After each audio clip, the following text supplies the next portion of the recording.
RockBoy Radio, season number 2, episode 3, coming at you hard. This is Barclay and Maxey. Dude, enough with the fucking E. No, we're including the E. We're not going to shortchange. How about we just call you man. E, like the dude on Entourage? Is that really where you want to go? Every single intro, every single description on Podbean's website, I'm going to have a different nickname for me going all the way down. Barclay and E. All right, we're going Maxey. Go. Dude, I got a real problem with you today.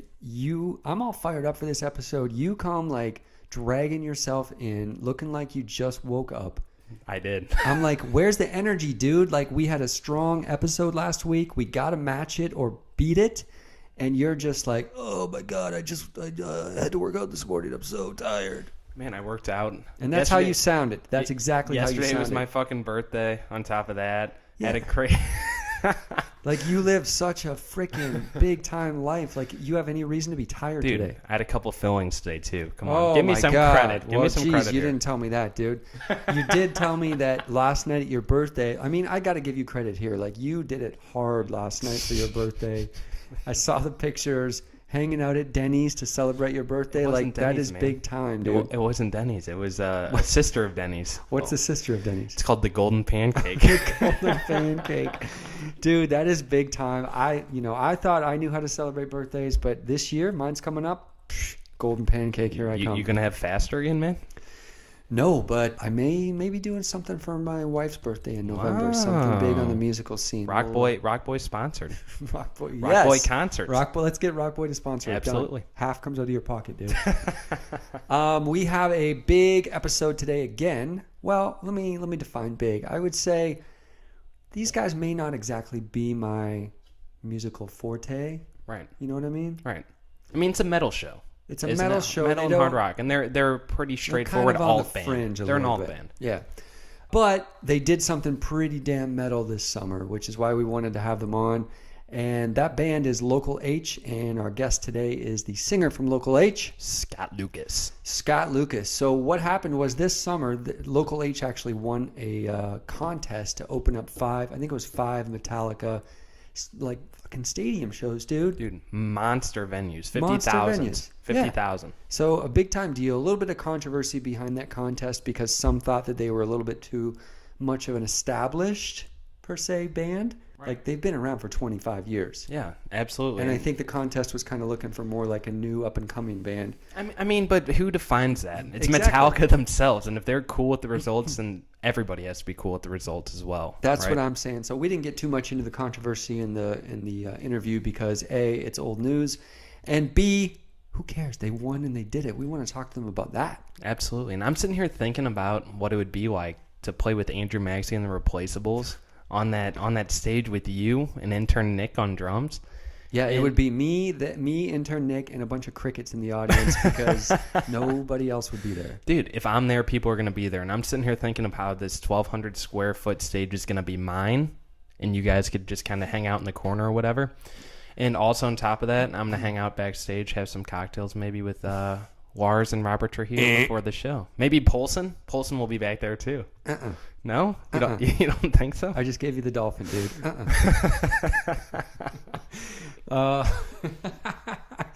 I could just imagine you up there, like you and your little like Tonka microphone that you use for the podcast, and like intern Nick on his little play drum set. And what are you using, man? Dude, a 77 Rick bass, or what? I would refuse to be in Andrew Maxey and the Replaceables. I would own the band. I would own the rights to everything. and you're sitting here saying you hate Ghost after all that. Anyway, enough of our ridiculousness. It's pretty cool that they got the opportunity to open for Metallica. Let's hear a little bit from Scott Lucas himself on what it was like and what else is going on with the band. Local frickin' H. Local H.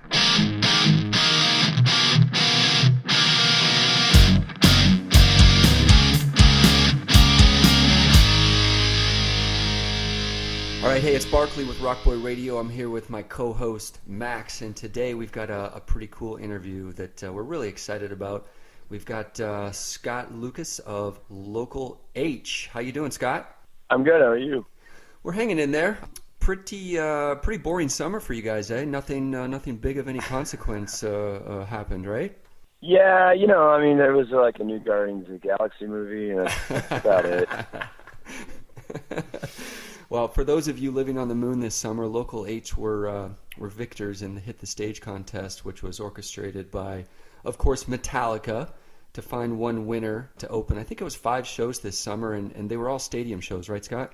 Oh, yeah. There was some controversy behind the contest. Some felt the contest was more looking for more like newer, local-ish band to get their big shot. And Local H, of course, has been around. They're more of an established band that's been around for 25 years. But personally, I don't really care about the controversy. You guys won. Metallica said you won. That's good enough for me. I think we're more interested in how high you jumped when you found out that you won. I mean, we were on tour when that whole thing was going on, and so it felt like it was going on forever, you know. And it was a lot of ways I was just glad it was over, right? You know, and then it was just a relief. And then at that point, you're just kind of looking forward to those shows. And the thing was, you know, I never really got used to it. You know, I never really got comfortable. It was weird. I mean, to say that it's on another level is like sort of an insult to that phrase. You know, I mean, it's just a complete different fucking universe. It's right. insane. Did you have, what was your experience? I assume you guys are Metallica fans growing up and all that good stuff, but any experience meeting with them or playing with them in the past? I'd forgotten all about it, and I think Lars had actually brought it up where he's like, we must have crossed paths at some point. And I was like, oh, yeah, that's right. Like, there was some Kid Rock party or something that I got dragged to, and I actually did meet him at that, and so that was kind of funny. But, I mean, yeah, like, Metallica was a big band for all of us in high school. Yeah. And, you know, I mean, Master of Puppets is still one of my favorite records. So, and it was a big deal. But on the flip side, too, like I read a quote from Lars that something like he says, you know, you guys have been on his radar for 20 years or so. I mean, that's got to be pretty cool on the flip side of it, you know, knowing that he's kind of following your career as well.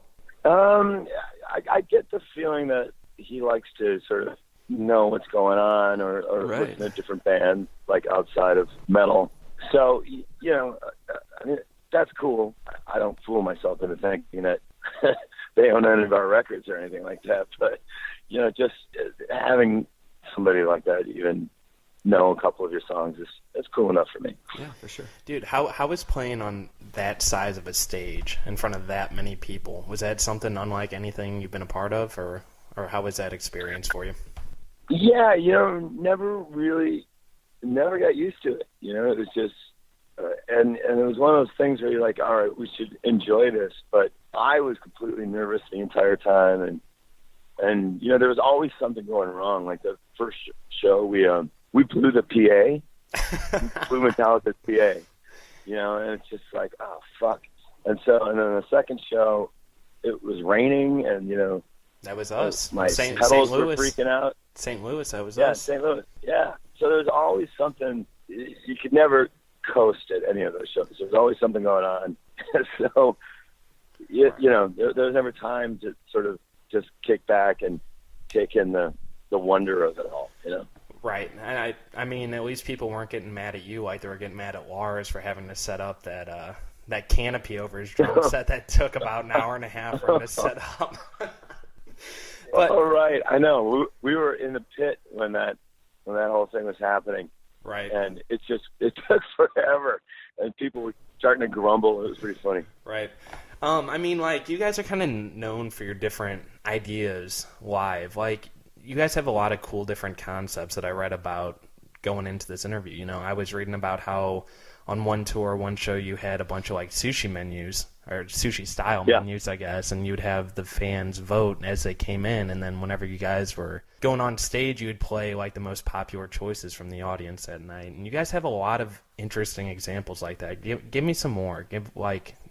Tell us more about that, because that's something definitely unique to you guys. Well, yeah, that was the You Pick It, You Eat It tour, and at these sushi menus, and like the songs were sort of split up into like appetizers or chef's special rolls or nigiri, or you know, and you could also like make a special request of the chef and like write in a song, but you could only pick 7 And then I think the menu said if you pick more than 7, we put bamboo shoots under your fingernails. And then we did another tour where we put all of our records in a hat, or the names of our records in a hat, and somebody would pick a record out of the hat, and whatever record was picked, that was the one we'd have to play that night. And we did that for a couple of months.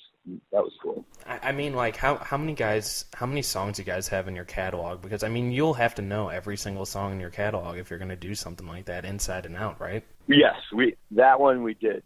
We at that point we had 6 records, so we had to learn everything, and that was after we had done a week of shows, and each night was a different record. So, I think that was the idea behind the tour. Since we already knew taking the time to learn the songs, we figured we'd just get down the road.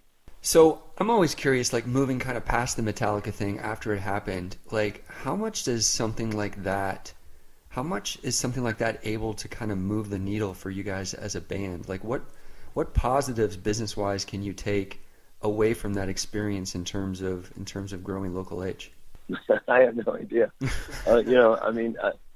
Either something happened that I'm not aware of, or it was just, a cool thing. Yeah. In a lot of ways, it was kind of like, I don't know, it was kind of like a pat on the back, good job.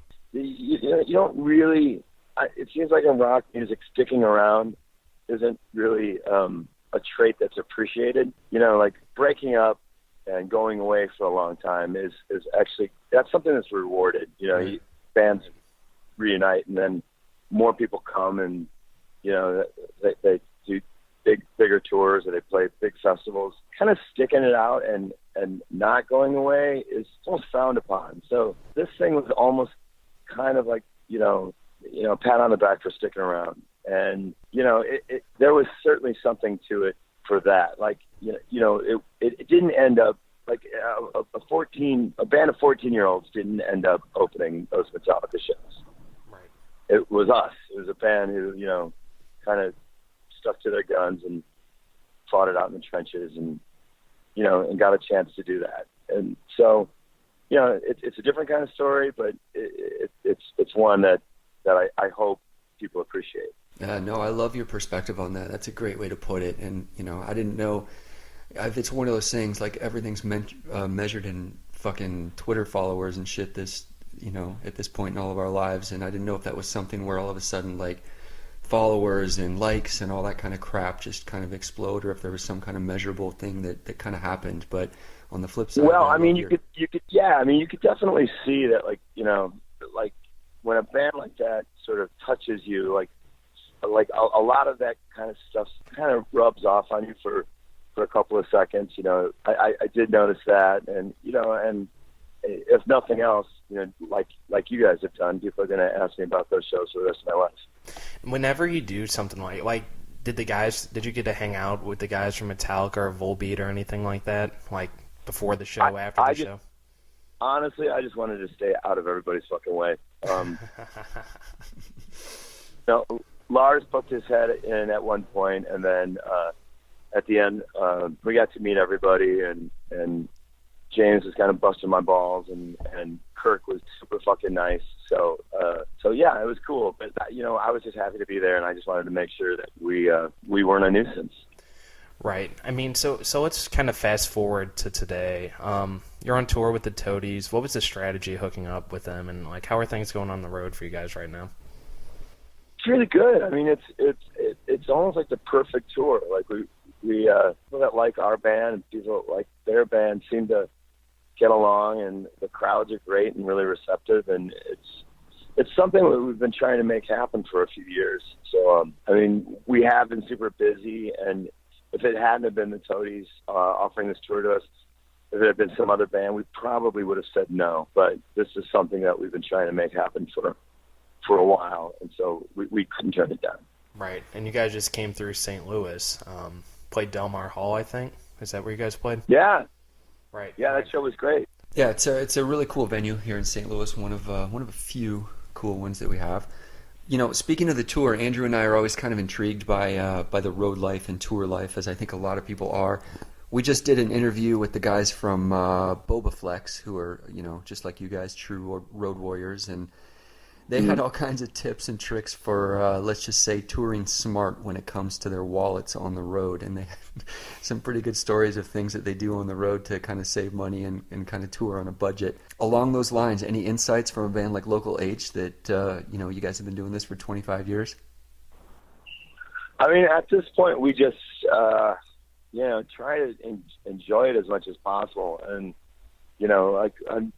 the main thing, and this doesn't really help with the wallet, but we try to eat local every day and just kind of try something new, steer clear of anything that, totally. And just try to see what's up in each city rather than getting the bullshit that's in strip malls and stuff like that. Right. You guys remember where you ate in St. Louis?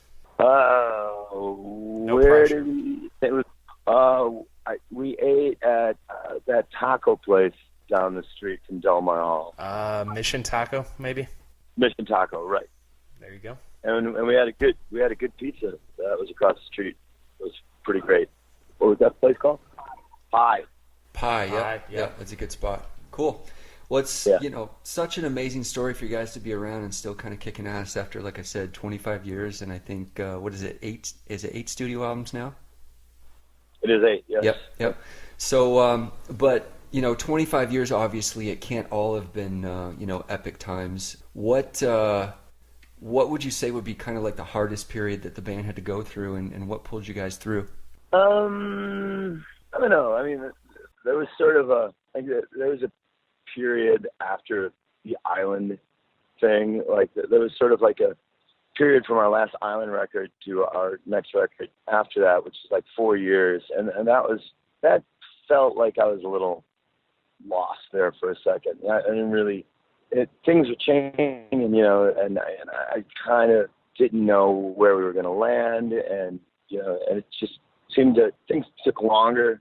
I just wanted to get in the studio and make a new record, and by the time I did get in, I didn't like what we were doing anymore, and so I mean that was probably a tough thing. I mean, the record that came out of that, Here Comes the Zoo, a lot of people like that record, but it took me a long, long time to be able to listen to that record and enjoy it.